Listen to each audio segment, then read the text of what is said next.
لیکن واپس آ کے وہ گناہ چھوڑا ہی نہیں. وہ جس غلطی کی توبہ کی تھی اس کی اصلاح ہی نہیں کی, اپنے آپ کو بدلا ہی نہیں. تو بھائی بچہ چھٹیاں کر کے آتا ہے, استاد کہتا ہے میں تمہیں کلاس میں نہیں رکھوں گا, یہاں سے نکل جاؤ. تو وہ طالب علم کہتا ہے کہ استاد جی آئندہ چھٹی نہیں کروں گا, آئندہ چھٹی مجھے معاف کر دیں, میں آئندہ غیر حاضری. یہ کیا ہے؟ یہ اس کی توبہ ہے. اگر وہ کہے کہ جناب آپ معاف بھی کر دیں پر اگلے ہفتے 2 چھٹیاں میں نے دوبارہ بھی کر دی ہیں, تو استاد رکھ لے گا. تو اسے کہیں گے تو فارغ ہے. وہ یقین دلاتا ہے, پھر اپنی اماں سے سفارش کراتا ہے, فون کراتا ہے, ابا جی کا فون کراتا ہے, گھر سے وہ کسی سفارشی کو لاتا ہے, کہتا ہے جناب یہ مہربانی کریں, یہ میں ان کو ساتھ لایا ہوں, میں آئندہ چھٹی غلطی ہو گئی, بھول گیا تھا. وہ بار بار کہتا ہے جی آج کے بعد ہوا تو جو مرضی کر لیجئے گا, آج کے بعد اگر غلطی ہوئی تو پھر آپ جو مرضی فیصلہ کیجئے گا. یہ غلطی آئندہ نہ کرنے کا ارادہ توبہ ہے.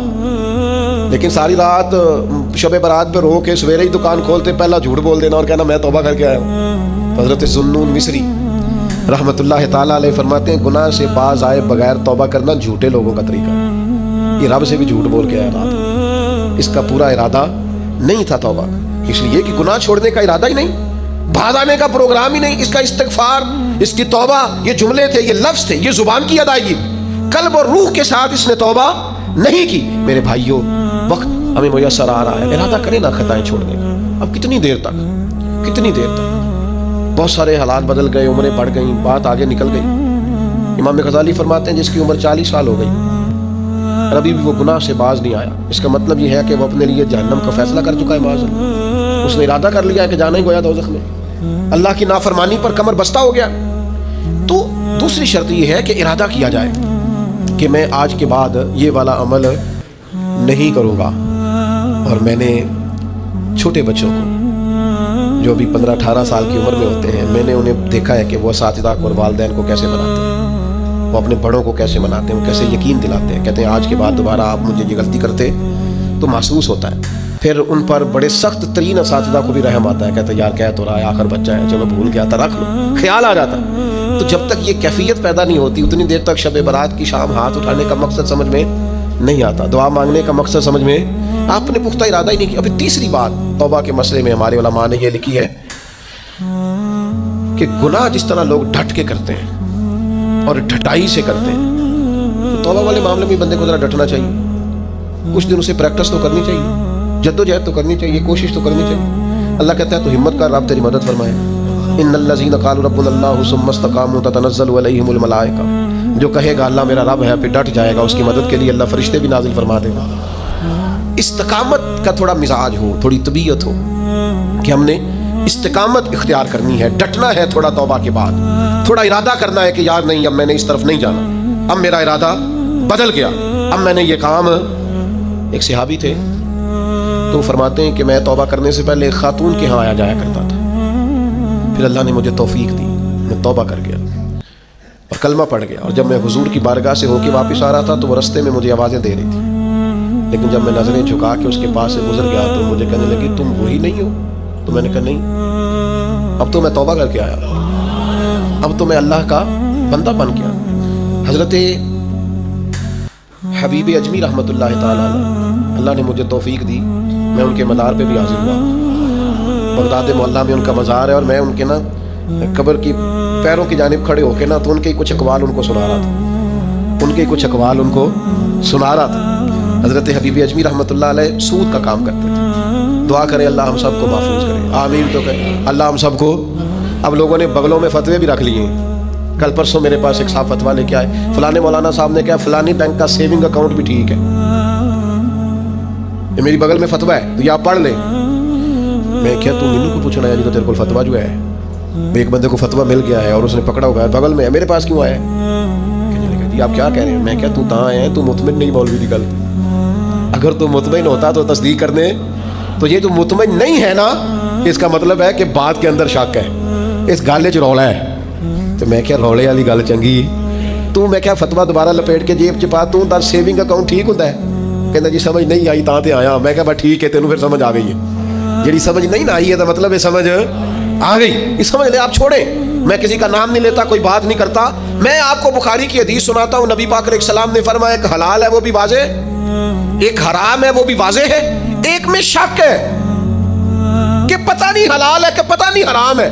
میرے کریم محبوب نے فرمایا تم نے شک والی چیز سے بھی بچنا ہے، شک سے بھی تم نے بچنا ہے، اس لیے کہ مسلمان طیب اور طاہر کا قائل ہوتا ہے، وہ پاکیزہ مزاج ہوتا ہے، پاکیزگی کا قائل ہوتا ہے۔ بھائیو یہ بچیں، یہ رزق حرام اتنا نقصان کرتا ہے کہ انسان کا اللہ سے رشتہ کمزور کر دیتا ہے۔ لقمہ حرام سے پوری پرہیز، پوری زہر کی طرح اس سے پرہیز کریں، تیزاب کی طرح اس سے بچیں، تب جا کے انسان کی روحانی زندگی کچھ آگے بڑھنی شروع ہوتی ہے۔ توبہ سچی، اخلاص والی، سنورنے والی اور استقامت والی کہ میں نے پھر دوبارہ یہ عمل نہیں کرنا، اور عادتیں بدل جایا کرتی ہیں، عادتیں بدل، عادی تھے لوگ شراب کے، پر حضور نے فرمایا حرام ہے، پھر دوبارہ کوئی قریب بالکل جن چیزوں کی 100% کوئی منع کرنے والا نہیں تھا ان کو اشاروں سے منع کیا میرے نبی پاک۔ تو یہ بندہ مومن کی شان ہوتی ہے، پھر وہ اتنے پکے ہوئے کہ دوبارہ ان چیزوں کے قریب تو توبہ کریں لیکن پھر اس پر ڈٹیں۔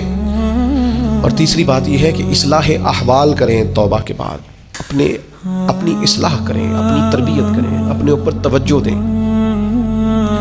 ڈاکٹر 2 قسم کے چارٹ دیتے ہیں مریض کو، ایک یہ کہ یہ چیزیں نہیں کھانی، اور ایک یہ کہ یہ والی آپ نے کھانی، یہ آپ کے لیے۔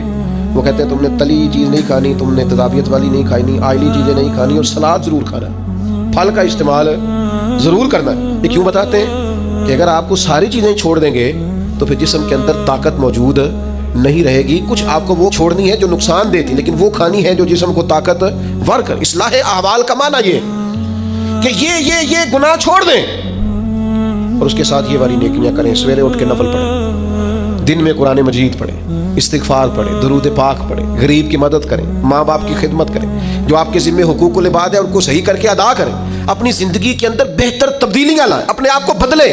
اور نوجوانوں سے کہوں گا سونا ذرا کم کریں، آرام پسندی اور وجود کی آرام طلبی سے بعد میں آپ ضائع ہو جائیں گے۔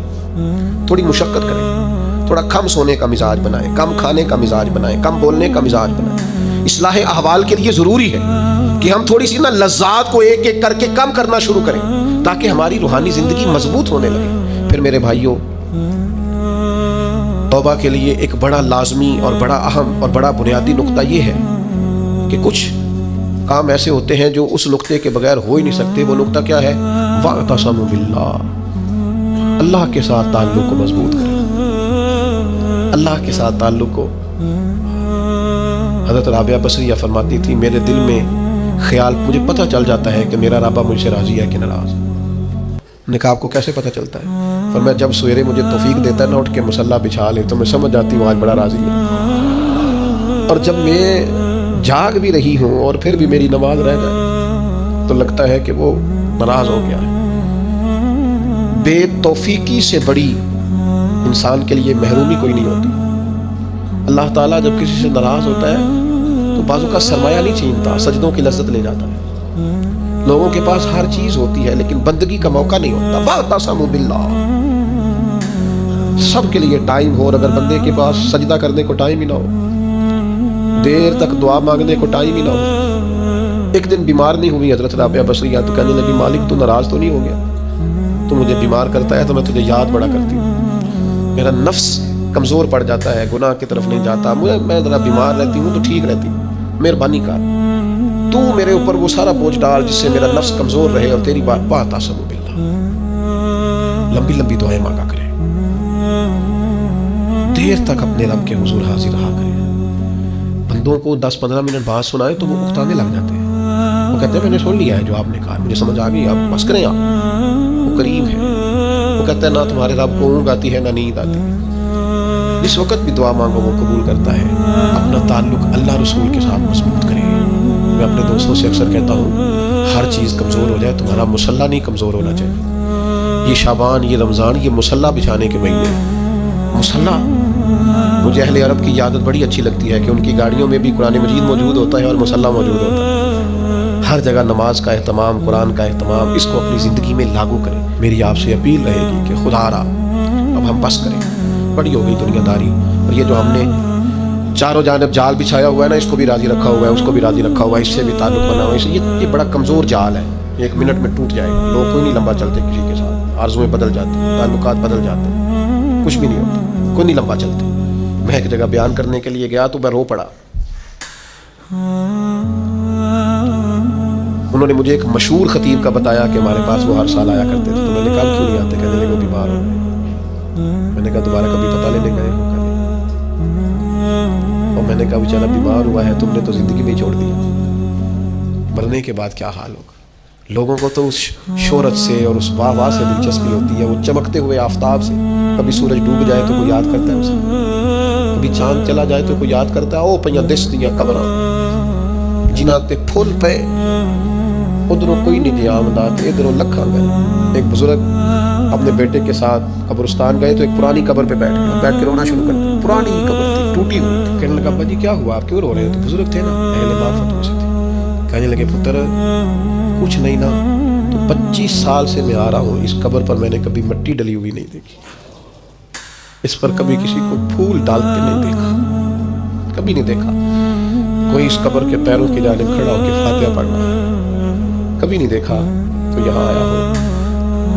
تو لوگ تو کہنے لگے 20-25 سال تو مجھے بیت گئے. ان کا بیٹا مجھے بتانے لگا کہ ابا جی بڑا روئے ہمارے ساتھ. کہنے لگے کہ پتہ نہیں ہمارے ساتھ کیا ہونے والا، آتے ہی نہیں لوگ، بھول گئے. آپ چلے جائیں قبرستان میں، کئی قبریں شکوہ کریں گی کہ کوئی نہیں آیا. زمانہ بر مزار ماں غریباں، یہ جہانگیر کی قبر پہ لکھا ہے کہ میں غریب ہوں، میری قبر پہ تو بلبل بھی کوئی نہیں آتی. کوئی بلبل ہی گیت سنا جائے آ کے، کوئی پروانہ ہی نہیں آتا. لیکن بادشاہ والا امیراں دے دیوے بل دے صدا فقیراں دے. وہ حضرت پیر میر علی شاہ پاک پتن گئے تو نعرے بڑے لگ رہے تھے بابا صاحب کے. تو کہا یہ کیا ہے؟ فرمایا قرآن سچا. رب نے کہا تھا فاذکرونی اذکرکم، مجھے یاد کرنا میں تمہیں یاد کروں. فرید نے ساری زندگی اللہ اللہ کی ہے، اب دنیا دیکھو ان کو یاد کر رہی. تو میرے بھائیوں ہم نے توبہ کرنی ہے، لیکن پھر سنورنا ہے، پھر اخلاص پیدا کرنا ہے، پھر اللہ سے جڑنا ہے، پھر اپنے معاملات کو درست کرنا ہے.